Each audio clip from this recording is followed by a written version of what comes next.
Bismillahirrahmanirrahim. Assalamu alaikum. Welcome to my channel Commerce Tuition. And today topic is about type of audit. इससे पहले हमने what is audit and types जो further था objective of audit.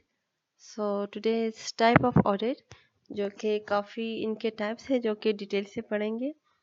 So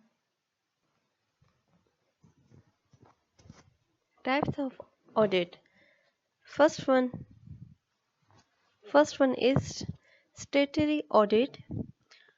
जो statutory audit है इसमें ये होता है कि जो ऑर्गेनाइजेशनल ऑडिट डन होता है जिसमें देखा जाता है कि ऑर्गेनाइजेशन के जितने भी रूल्स एंड रेगुलेशन है वो लॉ के मुताबिक है या नहीं, जिसके सारे रिक्वायरमेंट अकॉर्डिंग टू लॉ है या नहीं. फॉर एग्जांपल कंपनीज अगर रजिस्टर्ड हुई है तो वो ऑर्डिनेंस 1984 के एक्ट के मुताबिक रजिस्टर्ड है या नहीं. जैसे कि सोल प्रोपराइटर हो गया या पार्टनरशिप हो गया, या अब पार्टनरशिप के जो एक्ट हम यूज़ करते हैं वो 1932 का एक्ट है.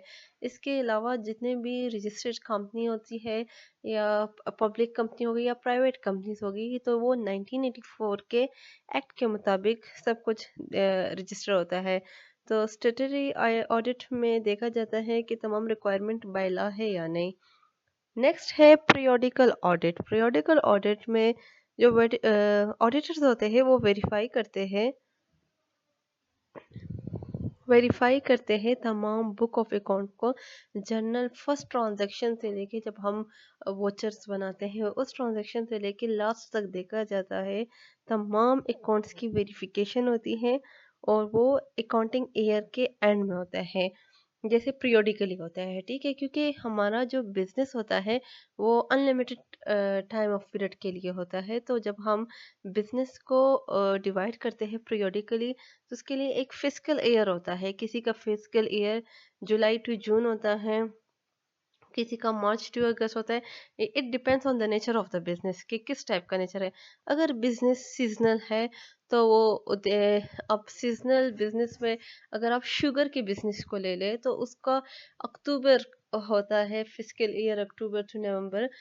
जितने भी गवर्नमेंट ऑर्गेनाइजेशन हो गए उनका फिस्कल ईयर जुलाई टू जून होता है, तो इसके मुताबिक एक बजट बनता है. तो पीरियोडिकल ऑडिट में तमाम बुक ऑफ अकाउंट्स की accounting end of the accounting year audit किया जाता है. और ये जो ऑडिट होता है जो ऑडिट होता है ये स्मॉल ऑर्गेनाइजेशन के लिए ज़्यादा प्रेफरेबल होता है.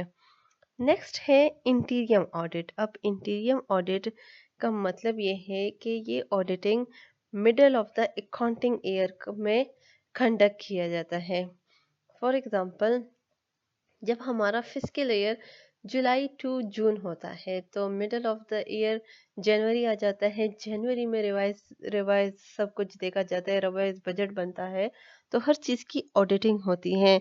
तो ये auditing middle of the accounting period होता है जब तमाम जो अकाउंट्स होते हैं उसके क्लोज होने से पहले तमाम ऑडिटिंग की जाती है.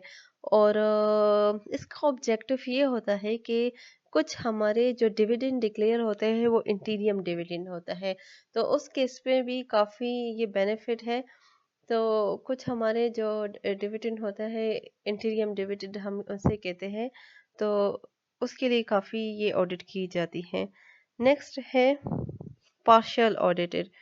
पार्शियल ऑडिट का मतलब ये है कि इस टाइप के ऑडिट में तमाम बुक ऑफ अकाउंट का इतना चेक नहीं किया जाता, क्योंकि ऑडिटर सिर्फ ओनली तमाम पार्शियल बुक ऑफ अकाउंट को देखे जाते हैं.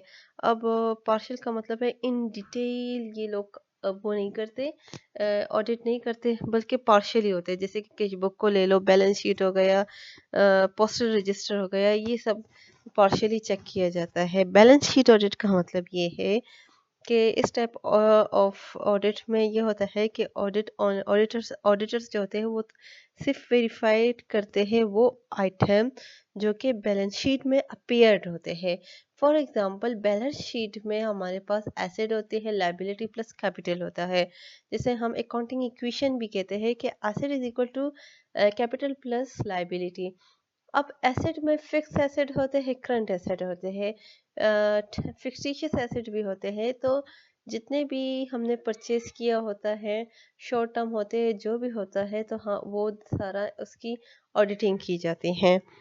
नेक्स्ट है कॉस्ट ऑडिट। कॉस्ट ऑडिट का मतलब है, आप लोगों ने कॉस्ट अकाउंटिंग को तो पढ़ा है, जो कि एक वास्ट सब्जेक्ट है जिसका सारा concern material, labour, factory overhead से रिलेटेड है। तो ऑडिट वेरिफिकेशन करती है तमाम अकाउंटिंग रिकॉर्ड के। तो इनका जो वो होता है, ऑब्जेक्टिव होता है कि फ्रॉड एंड एरर को डिटेक्ट किया जाए, और एक इफ़ेक्टिव और एफिशिएंट मैनेजरियल के लिए भी काफ़ी ज़रूरी है कॉस्ट ऑडिट, क्योंकि वहाँ पे हम देखते हैं कि हमारा कितना मटेरियल है, हर एक चीज़ की पर यूनिट कॉस्ट देखी जाती है। तो नेक्स्ट है मैनेजमेंट ऑडिट।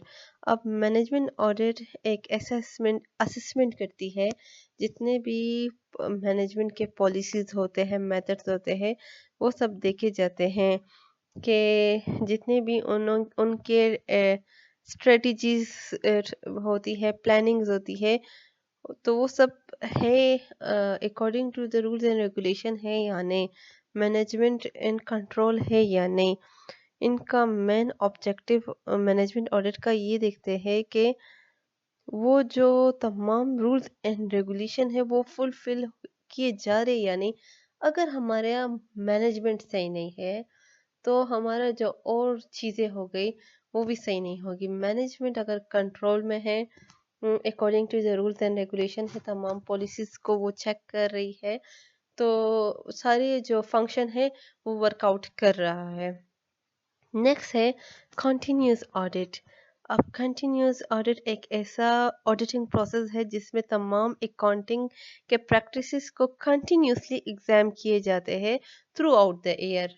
ठीक है, मतलब जनवरी में भी उसकी वो की जाती है। जैसे कि फॉर एग्जांपल आप लोग बैंकिंग में देखें, बैंकिंग में कंटिन्यूस ऑडिट होती है, डे बाय डे ऑडिटिंग होती है। उनके जो चेक्स होते हैं उसको ऑडिट किए जाते हैं कि अगर कोई चेक उसको विदाउट स्टैंपिंग तो नहीं है, या विदाउट कुछ उनकी जो रिक्वायरमेंट होती है उसके मुताबिक है या नहीं। तो ये कंटिन्यूस ऑडिट होती है। इसका सबसे बड़ा ऑब्जेक्टिव ये है कि कंटिन्यूस ऑडिट, जब हमारे पास ऑर्गेनाइजेशन बहुत बड़ी होती है तो उसके लिए हम ये ऑडिट करते हैं।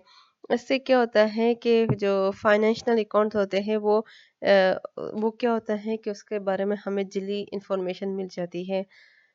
जो इससे हमारा जो इंटरनल कंट्रोल सिस्टम होता है वो काफ़ी इफ़ेक्टिव होता है, और डेली रेगुलरली डेली बेस पे हमें तमाम क्लोजिंग का पता चलता है।